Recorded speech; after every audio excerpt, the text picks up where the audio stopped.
Hello everyone. I hope everyone is hale and hearty.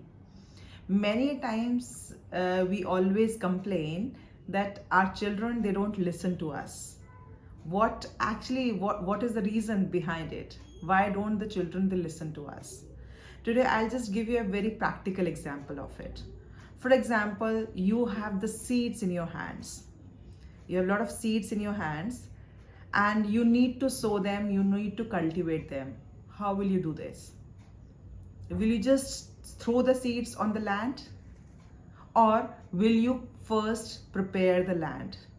You'll cultivate the land, clean it, you'll remove all the obstacles.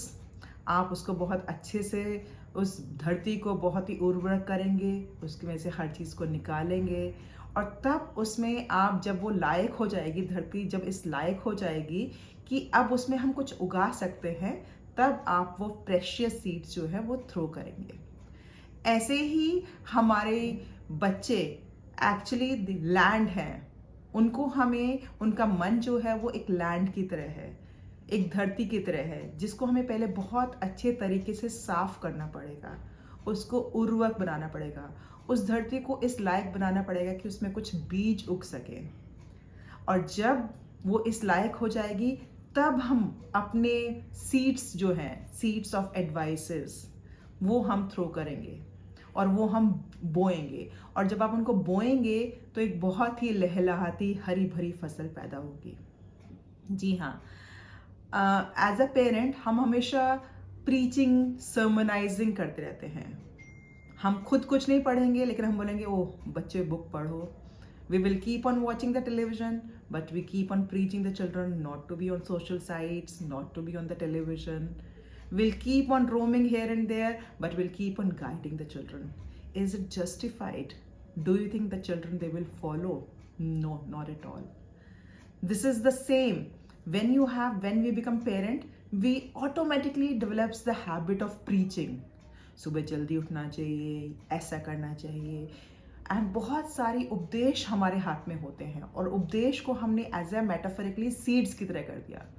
तो वो जो उपदेश हैं या seeds हैं वो बिल्कुल भी काम नहीं करेंगे अगर आपने वो धरती को प्रिपेयर नहीं किया है। अगर आपके पास बहुत अच्छे वैल्यूबल सजेशंस हैं, एडवाइस है, लेकिन वो बहुत ही उपजाऊ आपके पास बीज है, लेकिन अगर आपने उसको अपने घर में सिर्फ फर्श पे थ्रो कर दिया या टाइल्स अपने टाइल्ड हाउस में थ्रो कर दिया, will they ever germinate? Will they ever grow? Never. The same thing is there.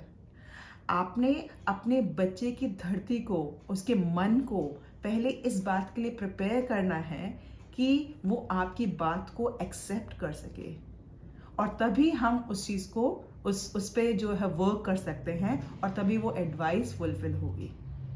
बहुत टाइम से मैं सुनती आ रही हूँ कि बच्चे बोलते हैं, पेरेंट्स बोलते हैं कि बच्चे हमारी बात नहीं सुनते हैं, जो भी हम कहते हैं वो बात मानते ही नहीं है। सो अगर आपको बच्चों की बात मनवानी है तो इट इज़ इम्पॉर्टेंट कि आप खुद उनके लिए एग्जाम्पल सेट करें।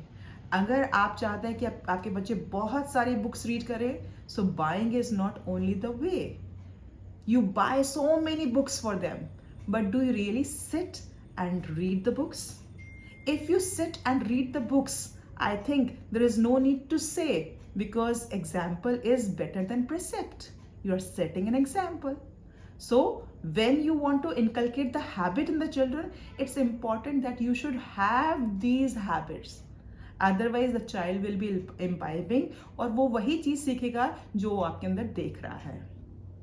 आपके जो सजेशंस हैं, एडवाइसेस हैं, वो बहुत ही प्रेशियस है। अपने वर्ड्स को ऐसे ही मत थ्रो कीजिए।